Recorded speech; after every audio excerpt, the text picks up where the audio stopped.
At 38, Troy carried himself with the measured gait of a man whose body had endured more than most. His shoulders, once broad and proud from years of bull riding, now curved slightly forward, bearing invisible scars from countless impacts with arena dirt. His left knee, rebuilt twice after particularly violent encounters with 1,500-pound bulls, ached constantly when the weather changed. The screen door creaked as he pushed it open, stepping into the cool sanctuary of his living room. The walls were decorated with faded photographs from his glory days. Troy atop bucking bulls, his face a mask of concentration and determination, his free hand raised high as crowds cheered from the stands. Belt buckles gleamed from a display case in the corner, each one a testament to victories that now seemed like they belonged to someone else's life. "You're home early," came a voice from the kitchen. Sarah Daniels appeared in the doorway, her auburn hair pulled back in a ponytail, flour dusting her apron. At 35, she retained the natural beauty that had first caught Troy's eye 15 years ago at a county fair in Laramie, but worry lines had etched themselves around her green eyes over the past few years. "Johnson's Hardware doesn't need me today," Troy replied, settling into his worn leather recliner with a grunt. "Business is slow." Sarah studied her husband's face, recognizing the restlessness that had been growing stronger each day. Since his retirement from professional bull riding 3 years ago, Troy had struggled to find his place in a world that moved at a different pace than the 8-second rides that had once defined his existence. "Emma called," Sarah said, returning to the kitchen. "She's excited about starting high school next month. Wants to know if you'll teach her to drive stick shift." Troy smiled despite himself. Their 15-year-old daughter had inherited his stubborn streak and Sarah's intelligence, a combination that both thrilled and terrified him. Emma lived with Sarah's sister in Cheyenne during the school year, attending a better high school than Casper could offer, but spent summers on the ranch. The sound of gravel crunching under tires drew Troy's attention to the window. A dusty Ford F-250 pulled up beside his truck, and a man in his early 50s climbed out. Marcus Webb had been Troy's traveling partner during his professional career, a bullfighter whose job it was to protect riders when they hit the dirt. Now he ran a small ranch outside of Casper and occasionally worked local rodeos. "Marcus," Troy called out, stepping onto the porch. "What brings you out here?" Marcus's weathered face was serious as he approached. "Need to talk to you, Troy. Got a proposition that might interest you." They settled on the porch steps, cold beers in hand despite the early hour. Marcus took a long drink before speaking. "You remember Jake Morrison? Rode with us back in the day." Troy nodded. Jake had been a fierce competitor, known for his fearless approach to some of the rankest bulls on the circuit. "Well, Jake's been organizing something special for this year's Cheyenne Frontier Days. A Legends exhibition, bringing back some of the old-timers for one last ride. The purse is $50,000. Troy's beer stopped halfway to his lips. $50,000 would pay off their mortgage and leave enough to fix the barn roof that had been leaking for 2 years. "Who else is riding?" Troy asked, trying to keep his voice casual. "Danny Rodriguez, Mike Patterson, Big Jim Sullivan. All guys our age who stepped away, but still have some fire left." The crowd would go crazy seeing the old guard back in action. Troy stared out at the pasture where their 3 horses grazed in the afternoon heat. He'd bought this place with prize money from his best year on the circuit, dreaming of raising horses and maybe training young riders. But the reality of ranch life had proven more expensive and less fulfilling than he'd imagined. "What bulls they bringing in?" Troy asked. Marcus's expression grew more serious. "That's the thing, Troy. They're not bringing in the usual exhibition stock. These are rank bulls. Active competition animals. Jake wants it to be authentic, not some staged show for tourists." "How authentic are we talking?" "Black Widow's on the list." Troy felt his stomach drop. Black Widow was a legendary bull, known for her intelligence and violence. She'd ended more careers than any other bull on the current circuit, and at 6 years old, she was in her prime. "Jesus, Marcus. Black Widow? She's put 3 guys in the hospital this year alone. I know it sounds crazy, but think about it. When's the last time you felt truly alive? Not just content, not just getting by, but alive." Troy didn't answer because he knew Marcus was right. Since retiring, every day had blended into the next. Wake up, work at the hardware store, come home, watch television, sleep, repeat. The adrenaline rush of competition, the razor-sharp focus required to survive 8 seconds on the back of a furious bull, the roar of the crowd, it all seemed like a distant dream. "Sarah will never go for it," Troy said finally. Sarah doesn't have to know until after you've made your decision. This is about you, Troy. About who you are underneath all this domestic responsibility. Marcus stood up, draining his beer. The entry deadline is tomorrow night. Prize money gets distributed based on placement, but even last place takes home 10 grand. Think about what that could mean for your family. After Marcus drove away, Troy sat alone on the porch as the sun began its descent toward the horizon. The Wyoming sky was painted in shades of orange and pink, the kind of sunset that reminded him why he'd chosen to build his life in this harsh but beautiful landscape. Sarah appeared beside him, settling onto the step with her own beer. What did Marcus want? Troy considered lying, but 15 years of marriage had taught him that Sarah could read him like an open book. There's an exhibition at Cheyenne Frontier Days. A legends competition. Good money. Sarah was quiet for a long moment. When she spoke, her voice was steady but tinged with worry. How good? 50,000 for first place. 10 for last. And you're thinking about it. It wasn't a question. Sarah knew her husband well enough to recognize the gleam in his eye, the subtle shift in his posture that indicated his mind was already calculating odds and visualizing rides. The mortgage would be paid off, Troy said quietly. Emma's college fund would be secure. We could finally fix everything that needs fixing around here. Or you could get hurt again. Or worse. Troy turned to look at his wife, seeing his own conflict reflected in her eyes. She'd supported his career for years, watching from the stands as he risked his life for prize money and glory. She'd nursed him through injuries, celebrated his victories, and held him when losses cut deep. When he'd finally decided to retire, she'd been relieved more than disappointed.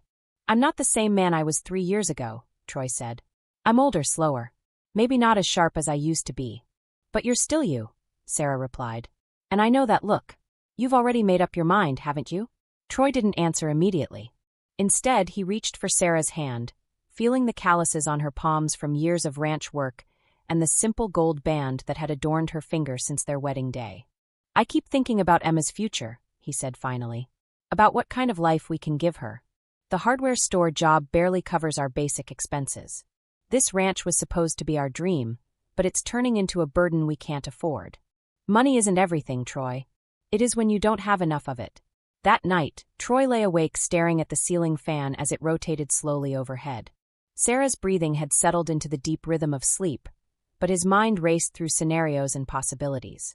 He thought about his glory days, when his name was announced to cheering crowds and sponsors lined up to associate their brands with his success. He remembered the last bull that had put him in the hospital, a massive black beast named Thunder Road who had caught him with a horn to the ribs, cracking 2 bones and bruising his lung. Lying in that hospital bed, listening to Sarah cry quietly in the chair beside him, he'd promised himself and his family that he was done risking his life for 8 seconds of fame. But now, faced with the reality of middle age and financial pressure, that promise felt like a chain around his neck. The next morning, Troy drove to town earlier than usual, telling Sarah he wanted to get a head start on inventory at the hardware store.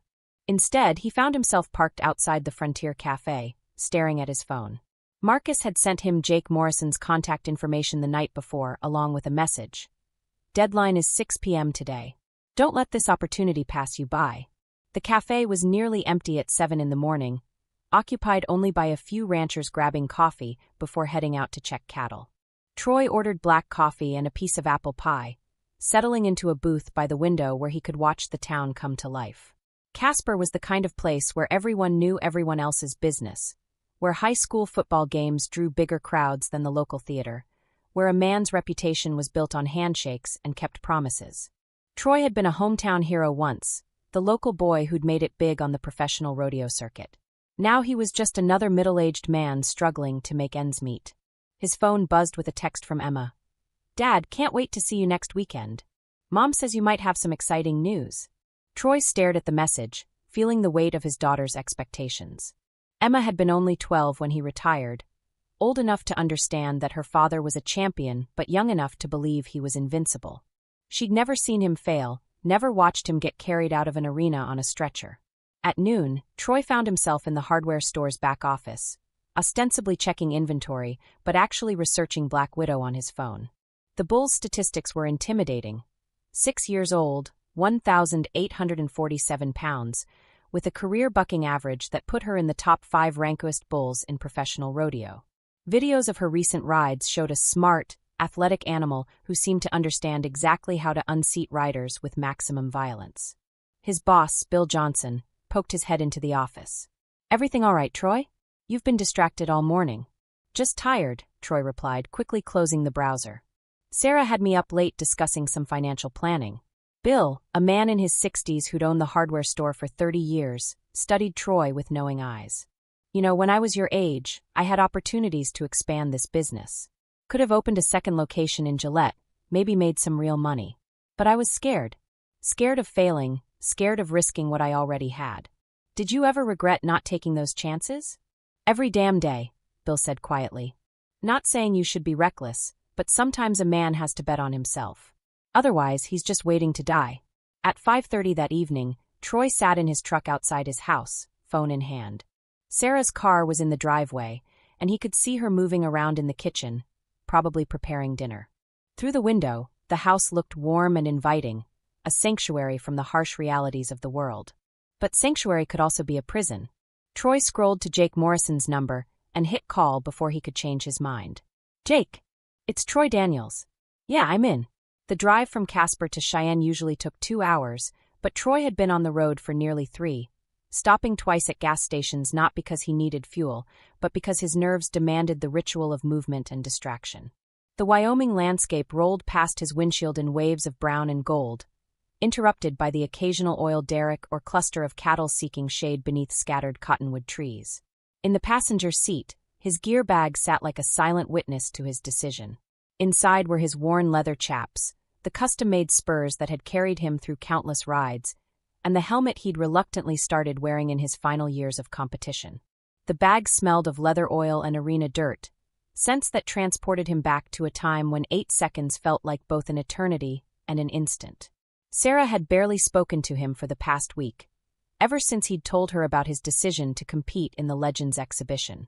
She'd listened to his explanation about the prize money and their financial situation with the kind of quiet fury that was more frightening than any screaming match. "You promised me," she'd said finally, her voice barely above a whisper. "When you were lying in that hospital bed 3 years ago, you promised me you were done." "I know what I said, but—" "No buts, Troy. You made a choice then, and now you're making a different choice. Just don't pretend this is about money or Emma's future. This is about you not being able to let go of who you used to be." The conversation had ended there, but the silence that followed was loaded with 15 years of shared history, disappointments, and the kind of love that makes betrayal cut deeper. Troy's phone buzzed with a text from Marcus. "Just checked into the Plains Hotel. Room 237. Come by when you get to town. Need to go over the draw." The Plains Hotel sat in downtown Cheyenne, like a monument to the city's Western heritage, its brick facade and neon sign promising authenticity in a world increasingly dominated by chain establishments. Troy had stayed there many times during his professional career, back when sponsors covered travel expenses and prize money made the risks worthwhile. The lobby was busy with rodeo people, contestants, stock contractors, media representatives, and the usual collection of hangers-on who followed the circuit. Troy recognized some faces, though many were younger than he remembered, part of a new generation that had emerged since his retirement. Marcus's room was on the 2nd floor, overlooking Lincoln Way. Troy knocked and heard multiple voices inside before the door opened. "Troy!" Marcus grinned, pulling him into the room. "Look who's here, boys." The room contained 4 other men, all around Troy's age, all former professional bull riders who'd achieved varying degrees of success during their careers. Danny Rodriguez sat on the bed, his compact frame still lean and athletic despite being 41 years old. Mike Patterson occupied the room's single chair, his left arm bearing the crooked scars of a compound fracture suffered during his final ride 5 years earlier. Big Jim Sullivan, true to his nickname, dominated the small couch, his 6'4" frame and barrel chest making the furniture look like children's toys. The 5th man was Jake Morrison, the organizer of the exhibition. At 53, Jake was the oldest of the group, his hair completely gray and his face lined with the kind of weathering that came from decades of outdoor work. He'd been retired the longest, having stepped away from competition 8 years ago after a series of concussions finally convinced him that his brain couldn't take any more punishment. "Glad you decided to join us, Troy," Jake said, standing to shake hands. "This is going to be something special." Troy accepted a beer from the cooler and settled against the wall. The atmosphere in the room was electric, charged with the nervous energy of men preparing to do something they knew was dangerous but couldn't resist. "Let's talk about the draw," Jake said, opening a manila folder. 6 bulls, 6 riders. The exhibition is scheduled for Saturday night, prime time. We'll have a full crowd, probably 15,000 people. He spread photos across the bed, showing 6 bulls in various stages of bucking action. Troy recognized some of the names from current rodeo results: Tornado Alley, Bodacious Jr., Hell's Angel, Apache Warrior, Devil's Backbone, and Black Widow. "These aren't exhibition bulls," Mike Patterson said, studying the photos. "These are active competition stock." "That's the point," Jake replied. "People want to see the real thing, not some watered-down show. We're legends, but we're not museum pieces." Troy picked up the photo of Black Widow. The massive black bull was captured mid-buck, all 4 hooves off the ground, her head twisted in a violent arc that spoke to her reputation for intelligence and malice. Statistics were printed on the back of the photo. 6 years old, 1,847 pounds, 43 attempts by professional riders with only 12 qualified rides. "Who draws her?" Troy asked. "That's what we're here to decide," Jake said. "I figure we'll draw numbers, let fate make the choice." Danny Rodriguez shook his head. "That's not fair to whoever draws her. Black Widows ended careers. Hell, she put Jimmy Martinez in a wheelchair last year." "Martinez is walking again," Big Jim pointed out. "Took 6 months of physical therapy, but he's fine." "Fine is relative," Marcus said quietly. "He told me he still can't feel his left leg properly." The room fell silent. They all knew the risks, had all seen careers ended by bulls less dangerous than Black Widow. But they also knew that backing down now would mean admitting they were too old, too scared, too far removed from their former selves to compete at the highest level. "I'll take her," Troy said. The words came out before he'd fully formed the thought, but once spoken, they felt inevitable. The other men stared at him with expressions ranging from respect to concern. "You sure about that?" Jake asked. "She's not just rank, she's smart. Remembers riders, holds grudges." "I'm sure." Troy wasn't sure at all, but something deep inside him needed to prove that he could still face the most dangerous challenge available. Maybe it was pride, maybe it was the desperate need to feel alive again, or maybe it was simply the stubbornness that had carried him through years of professional competition. They spent the next hour discussing strategy, analyzing video footage of recent rides, and sharing stories from their glory days. The conversation had the forced casualness of men trying not to think too hard about what they were preparing to do. That evening, Troy walked through downtown Cheyenne as the sun set behind the skyline. The city was alive with Frontier Days energy. Tourists and locals crowding the sidewalks, live music spilling from open bar doors, the smell of barbecue and cotton candy mixing with exhaust fumes and dust. He found himself standing outside the arena where he'd competed many times during his career. The building looked smaller than he remembered, less imposing. A banner stretched across the entrance announced the Legends exhibition, featuring photos of all 6 participants from their glory days. Troy's picture showed him at 28, young and confident, riding a bull named Cyclone to an 89-point score that had won him the event championship. "Troy Daniels?" He turned to find a young woman with a press badge and a digital recorder. She was maybe 25, with shoulder-length blonde hair, and the eager expression of someone building a career. "I'm Jessica Walsh from the Wyoming Tribune-Eagle. Could I ask you a few questions about the exhibition?" Troy almost said no, but something about her earnest professionalism reminded him of the media attention he'd once enjoyed. "Sure, but just for a few minutes. What made you decide to come out of retirement for this event?" Troy considered several answers: the money, the challenge, the opportunity to compete with old friends. Instead, he found himself being honest. "I think I wanted to find out if I'm still the same person I was when I stepped away from competition. 3 years of civilian life can make a man wonder if he's lost something essential about himself." "Are you concerned about the risks?" "Black Widow has quite a reputation." "Every bull has a reputation. My job is to stay on for 8 seconds, same as it's always been." "Your wife didn't come with you to Cheyenne. Is she concerned about your decision to compete?" Troy felt a stab of pain at the mention of Sarah. They'd spoken only briefly since his arrival in Cheyenne, and that conversation had been strained and formal. "My wife supports me," he said, though the words tasted like lies. That night, alone in his hotel room, Troy called home. Sarah answered on the 4th ring, her voice heavy with sleep. "How's Emma?" he asked. "She's fine." excited about the exhibition. She doesn't understand why I'm not there with you. Maybe you could drive down tomorrow. Make it a family event. Sarah was quiet for so long that Troy wondered if the call had dropped. I can't watch you get hurt again, Troy. I won't put myself through that. I'm not going to get hurt. You don't know that. Nobody knows that. That's the whole point. Troy stared out his hotel window at the neon signs and streetlights of downtown Cheyenne. In the distance, he could see the arena where he'd compete in less than 24 hours. Sarah, I need you to understand something. This isn't just about proving I can still ride. It's about proving I'm still capable of taking risks, of betting on myself. I've been feeling like I'm already dead, just going through the motions until it's time to lie down for good. And what about Emma? What about me? Are we just motions you're going through? The question hit him like a physical blow. That's not what I meant. Then what did you mean, Troy? Because from where I'm sitting, it looks like you're willing to risk everything we've built for 8 seconds of glory that happened 20 years ago. The line went dead, leaving Troy alone with the hum of the air conditioning and the distant sounds of the city. He poured himself a drink from the bottle of whiskey he'd brought and sat on the edge of the bed, staring at the photos spread across the small table. His phone buzzed with a text from Emma. Good luck tomorrow, Dad. I know you're going to be amazing. Mom's just worried, but I think it's cool that you're still brave enough to ride bulls. Troy read the message 3 times, feeling the weight of his daughter's faith in him.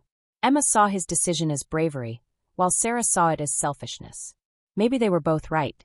The next morning dawned clear and hot, with the kind of crystalline sky that made Wyoming summers legendary.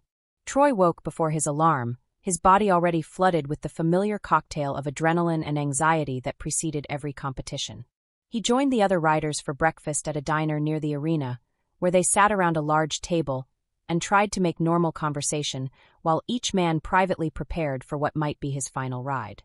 The food tasted like cardboard, but they all forced themselves to eat, knowing they'd need energy for the physical demands ahead.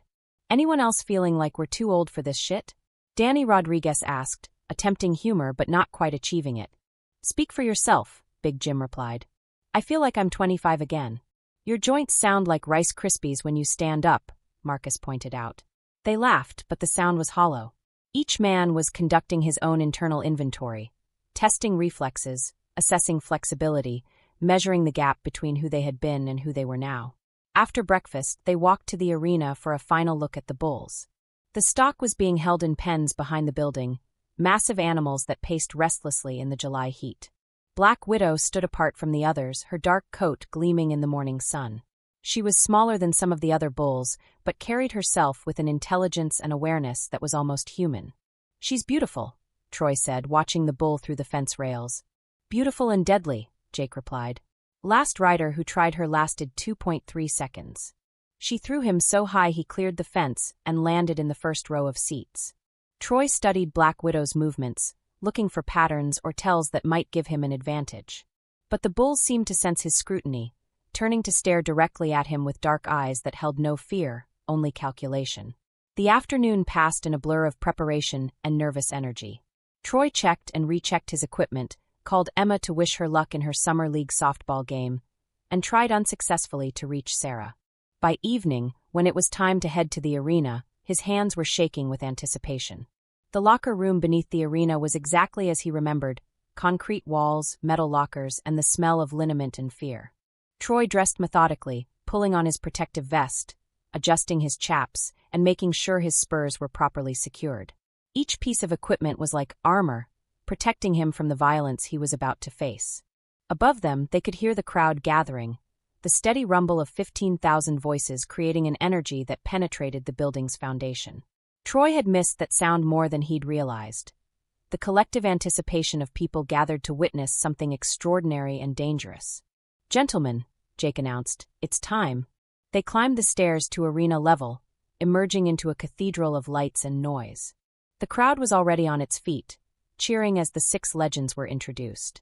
Troy felt the familiar rush of adrenaline as his name echoed through the building, followed by a recitation of his career highlights and achievements. In the stands, he searched for familiar faces, but saw only a sea of strangers. Sarah wasn't there, as she'd promised, and Emma was back in Casper with her aunt. For the first time since arriving in Cheyenne, Troy felt truly alone. The first rider was Danny Rodriguez on a bull called Tornado Alley. Danny lasted 6 seconds before being thrown, landing hard on his left shoulder and limping from the arena with the help of the bullfighters.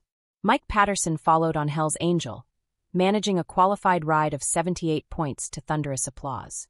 Big Jim Sullivan drew Devil's Backbone and rode magnificently for 7 seconds before the bulls spun him off with a move that would have ended most men's night. Jim got up slowly but under his own power, waving to the crowd as he left the arena. Marcus faced Apache Warrior and delivered a textbook ride, staying centered and in control for the full 8 seconds to earn 81 points and the early lead. As Troy watched his old friend celebrate with the crowd, he felt a mixture of pride and envy. Jake Morrison, as the organizer, had saved himself for second to last, drawing Bodacious Jr., but at 53, Jake's reflexes weren't what they'd once been. The bull caught him off guard with an early spin, launching him high into the air. Jake landed awkwardly, his right leg folding beneath him with an audible crack that carried over the crowd noise. Medical personnel rushed onto the arena floor as Jake writhed in obvious pain. Troy watched from behind the chutes as his friend was loaded onto a stretcher, knowing that Jake's rodeo career had just ended permanently. The arena fell quiet as Jake was carried away, the festive atmosphere replaced by a somber reminder of the stakes involved.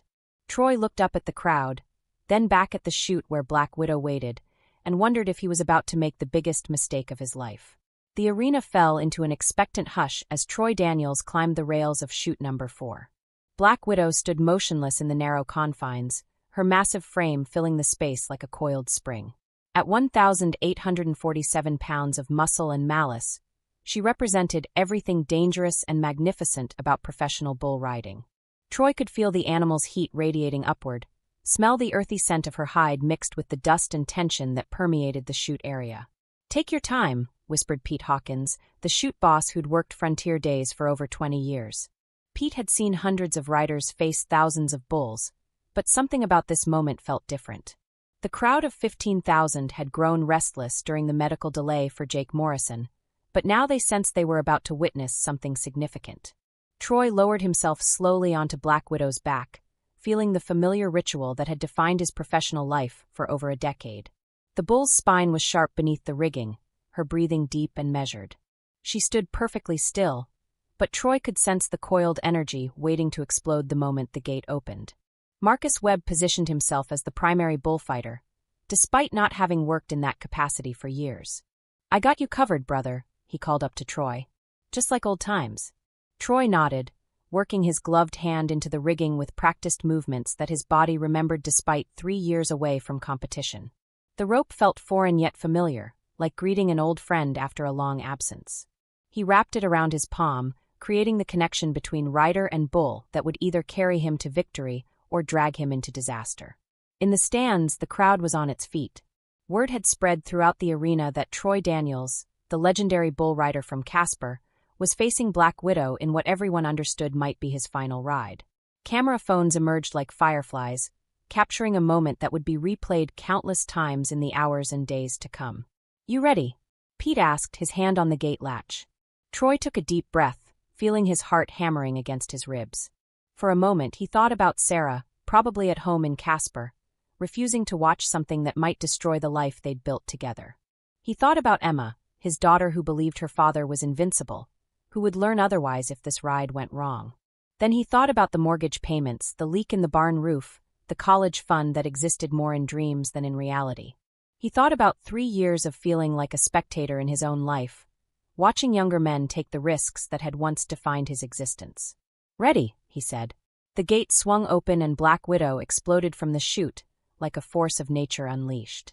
Troy felt the familiar sensation of being launched into controlled chaos, his body automatically adjusting to the bull's first massive jump. Black Widow came down hard, her front hooves hitting the arena dirt with an impact that traveled up through Troy's spine. 1 second. The bull spun to the left, a move Troy had studied on video but which felt entirely different when experienced at full speed and violence. He shifted his weight, fighting to stay centered as Black Widow's massive frame twisted beneath him. The crowd noise faded to a distant roar as his world narrowed to the space between the bull's shoulders and the 8 seconds that stretched ahead like an eternity. 2 seconds. Black Widow straightened and launched herself into the air again, this time adding a wicked kick with her rear legs that nearly sent Troy over her head. He felt his free arm windmilling wildly as he fought for balance, his spurs raking against the bull's sides.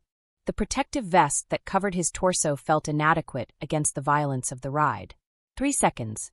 The bull landed and immediately spun right, reversing direction with the kind of athletic intelligence that had made her legendary.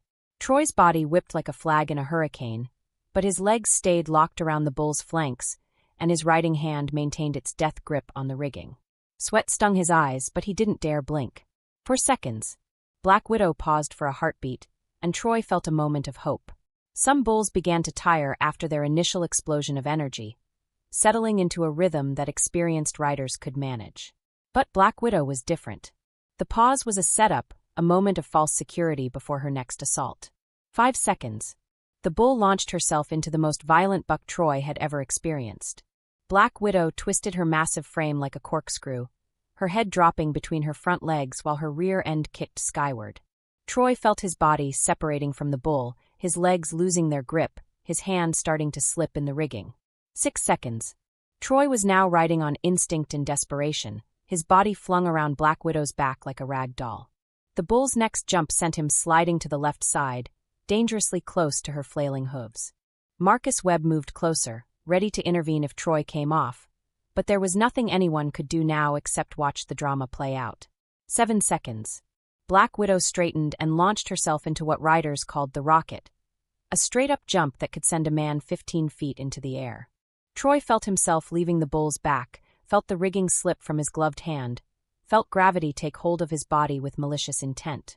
But he was still connected to Black Widow by the bull rope, which had twisted around his hand in a way that prevented a clean separation.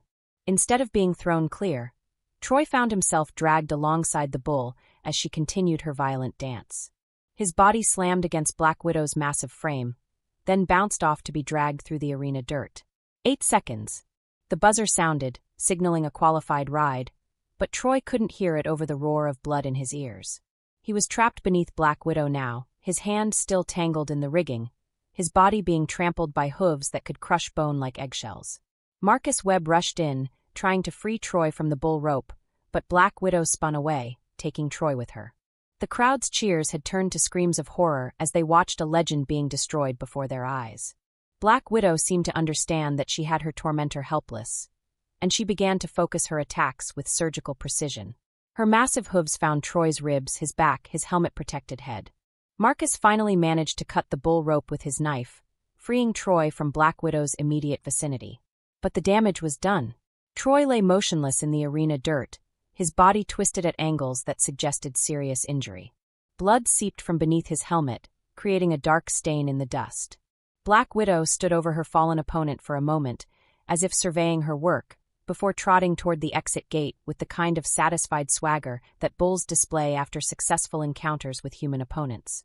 The arena fell silent except for the sound of medical personnel rushing across the dirt. Dr. Amanda Rodriguez, the event's chief medical officer, reached Troy first, dropping to her knees beside his still form. She'd seen hundreds of bull riding injuries during her career, but Troy's condition was immediately recognizable as severe. "Get me a backboard and call for life flight," she shouted to her assistants.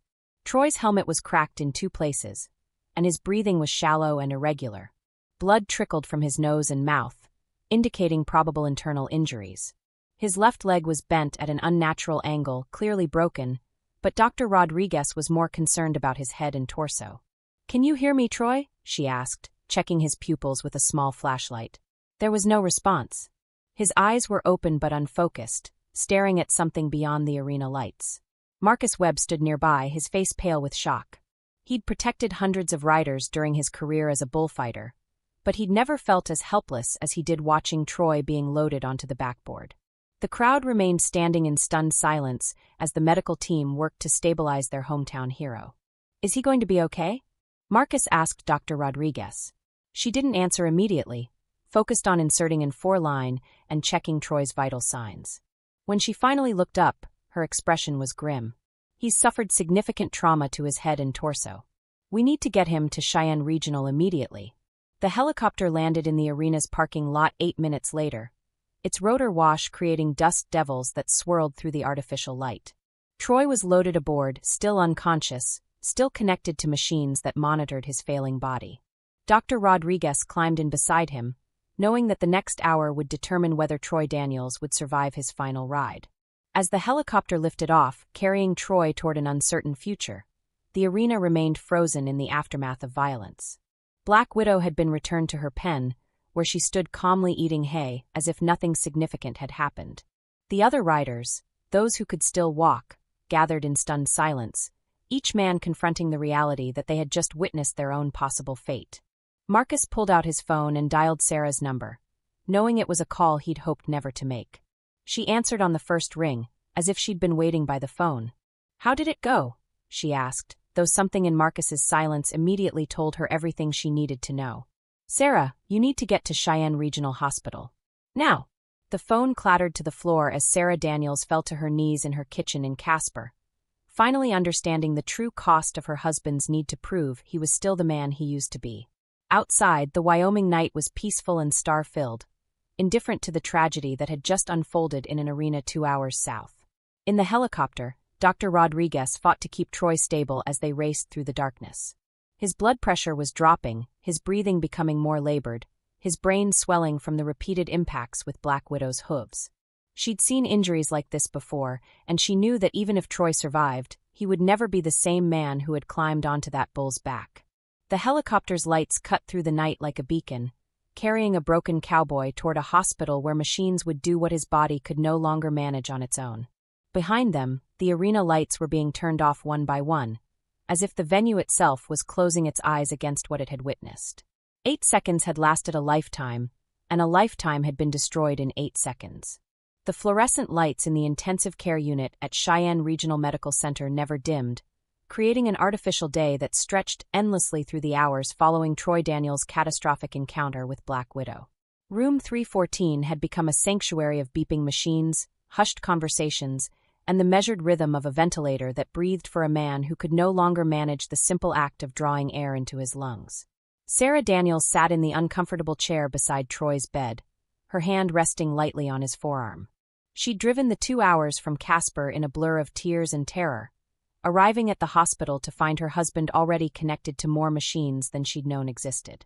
Dr. Amanda Rodriguez had met her in the hallway outside the ICU, her scrubs still bearing stains from the emergency surgery that had saved Troy's life, if what remained could be called living.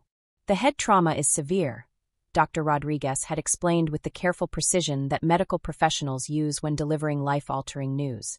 "We've managed to reduce the swelling in his brain, but there's been significant damage to the frontal lobe and brain stem. He's in a medically induced coma while we monitor his condition." Sarah had nodded, trying to process words that seemed to come from someone else's nightmare. "Will he wake up?" "It's too early to say. Brain injuries are unpredictable. Some patients make remarkable recoveries, while others—" Dr. Rodriguez had left the sentence unfinished, allowing Sarah to fill in the implications herself. That conversation had taken place 4 days ago. Now, on a Tuesday morning in late July, Sarah maintained her vigil beside Troy's motionless form. His face, swollen and discolored from the trauma, bore little resemblance to the man who had kissed her goodbye a week earlier. The Troy she'd married would have hated being seen like this. Helpless, dependent, reduced to a collection of vital signs displayed on monitors. Emma arrived on the Greyhound bus from Casper that afternoon, having finally worn down her aunt's resistance to letting a 15-year-old see her father in such condition. Sarah met her in the hospital lobby, and they embraced with the desperate intensity of people clinging to each other in a storm. "How is he?" Emma asked, her voice small and frightened. "He's fighting," Sarah replied, though she wasn't sure if that was true or if Troy was simply being kept alive by machines that wouldn't give up even when his body had. They rode the elevator to the 3rd floor in silence, passing other families who wore the same expression of exhausted worry that had become Sarah's constant companion. The ICU waiting room was occupied by other vigils: an elderly woman whose husband had suffered a stroke, a young couple whose daughter had been in a car accident, the usual collection of people whose lives had been interrupted by sudden catastrophe. Emma stopped at the threshold of Troy's room, her hand gripping the doorframe as she processed the sight of her father connected to tubes and wires, his chest rising and falling with mechanical precision. This wasn't the invincible man who had taught her to ride horses and throw a curveball, who had carried her on his shoulders through county fair midways and told her stories about brave cowboys who always won in the end. "Can he hear us?" Emma whispered. The doctors say maybe, Sarah replied, though she'd been talking to Troy for days without receiving any response. They encourage us to keep talking to him, to play music he likes, to treat him like he's still with us. Emma approached the bed slowly, as if Troy might startle awake at any moment.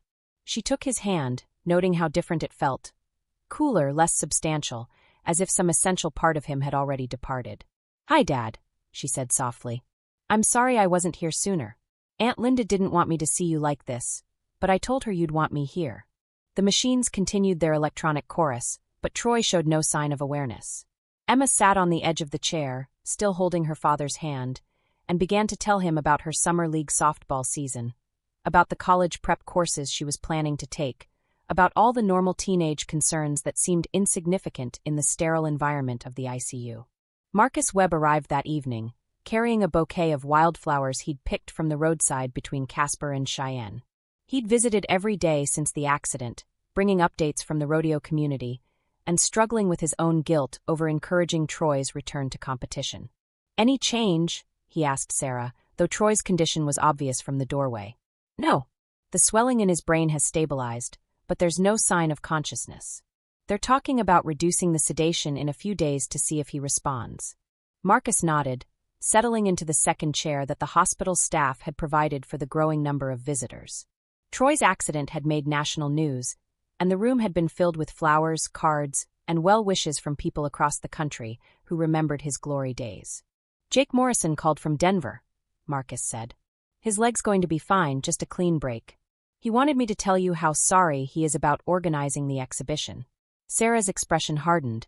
"He should be sorry. You all should be. Troy was retired for a reason, but you couldn't leave well enough alone." The accusation hung in the air between them, laden with 3 years of resentment that Sarah had never fully expressed. Marcus had been expecting it, knowing that someone would eventually be held accountable for the decision that had brought Troy back into the arena. "You're right," Marcus said quietly. "We were selfish.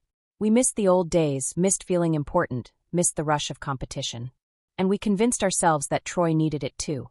"He did need it," Emma said suddenly, surprising both adults. Not the getting hurt part, but the feeling alive part.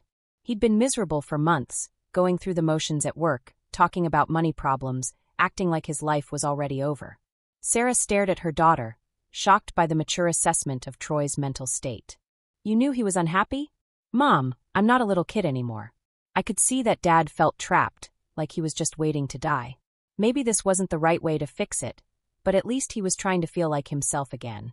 The room fell silent except for the ventilator's rhythmic breathing. Emma's words forced Sarah to confront a truth she'd been avoiding. That Troy's decision to compete hadn't been entirely about money or masculine pride, but about a deeper need to reconnect with the person he'd been before middle age, and responsibility had worn away his sense of identity.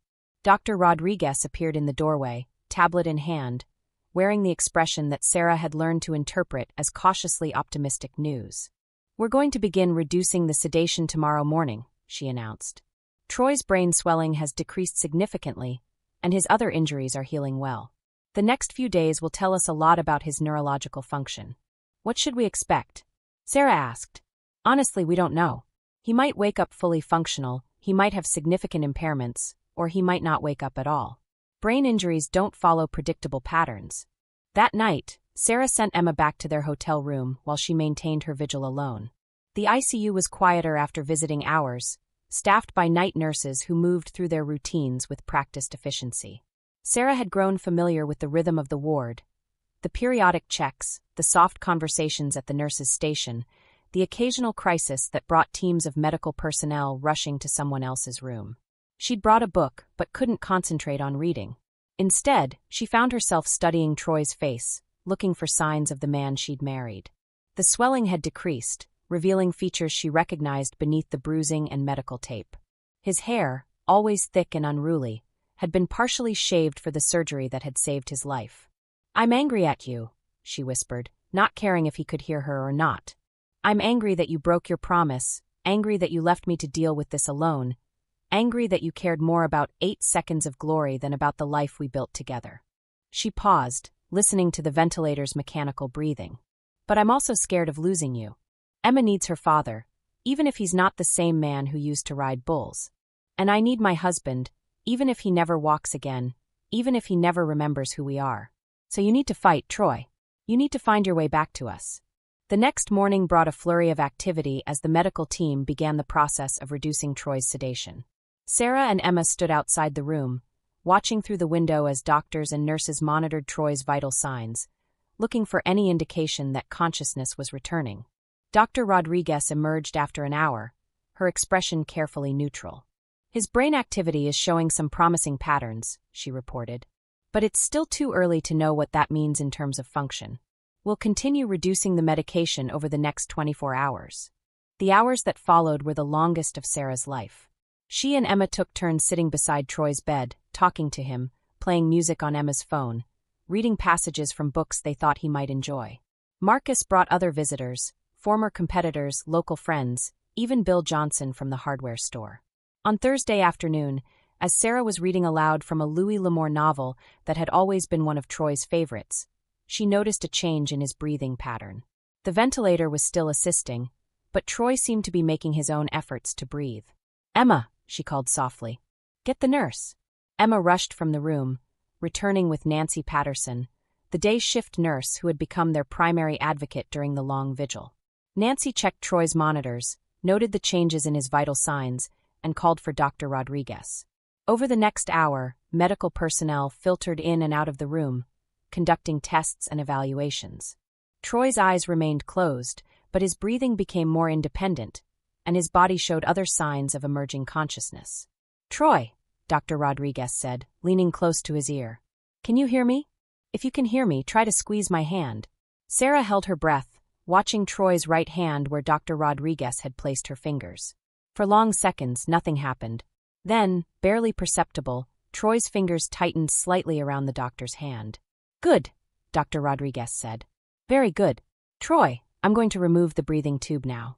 This might be uncomfortable, but it means you're getting better." The extubation process was difficult to watch, but Troy's body responded well, breathing on his own for the first time since the accident. His eyes remained closed, but his face showed signs of discomfort and awareness.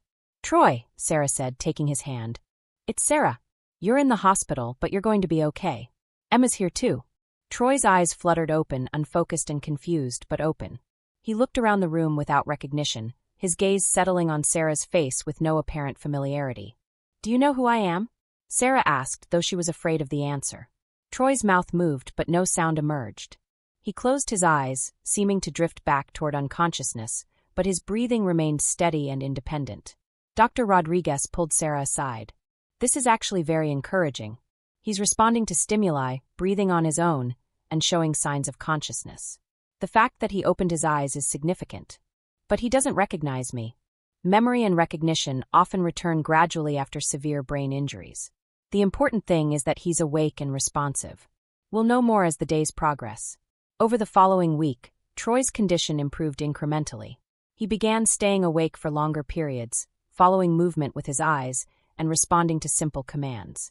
But his memory remained fragmented, his speech limited to single words that often made no sense in context.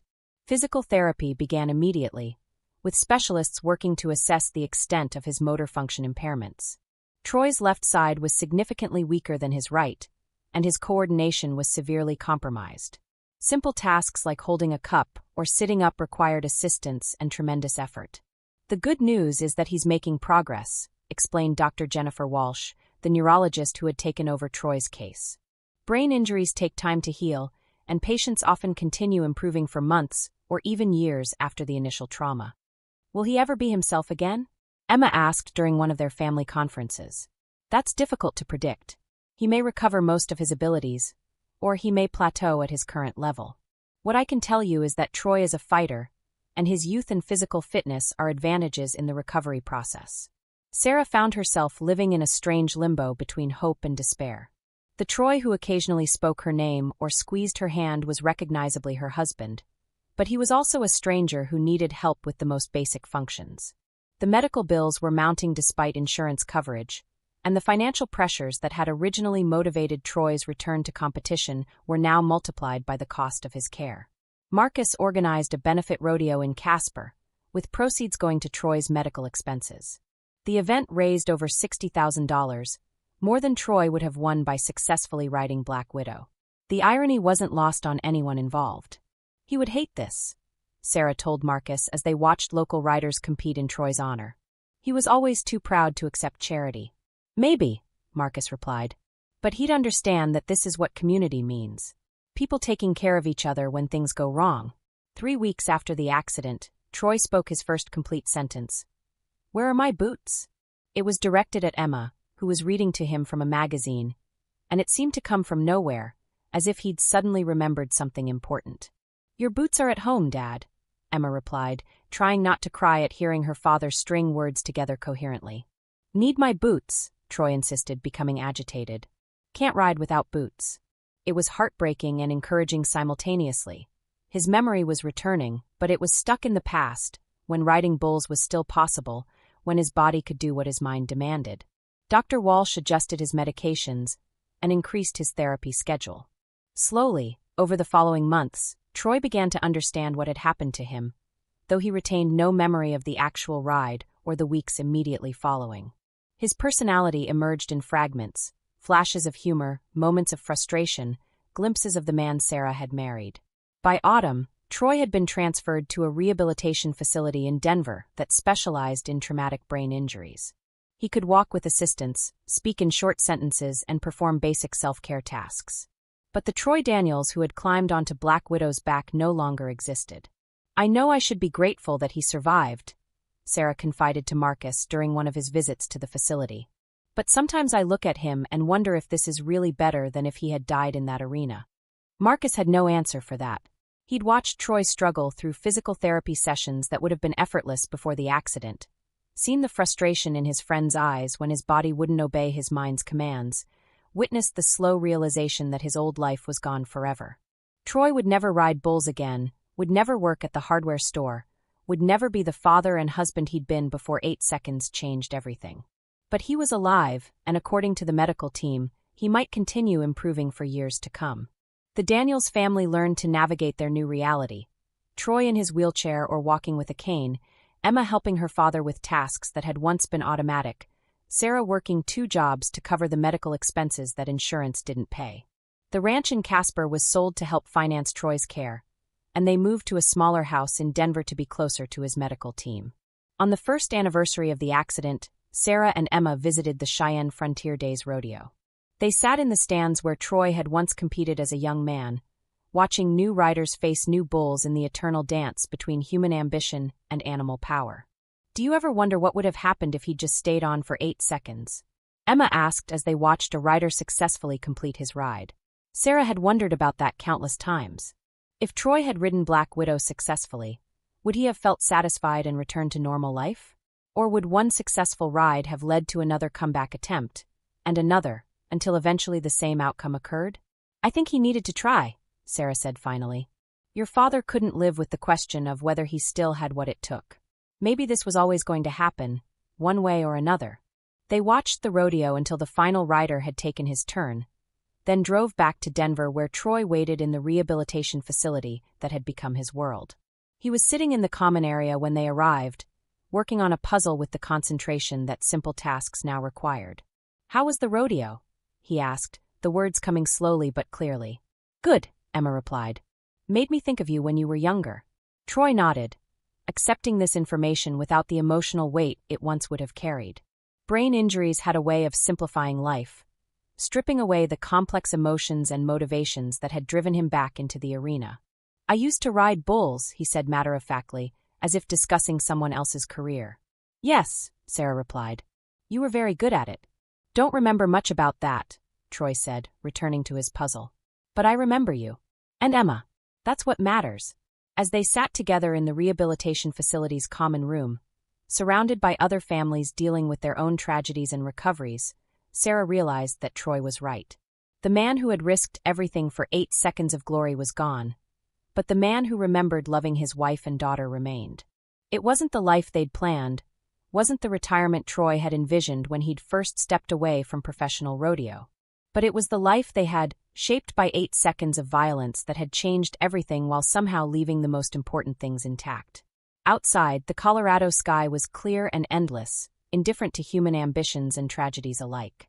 Somewhere in Wyoming, Black Widow was probably grazing in a pasture, unaware that she'd become part of a story about the price of dreams and the strength of love in the face of devastating loss.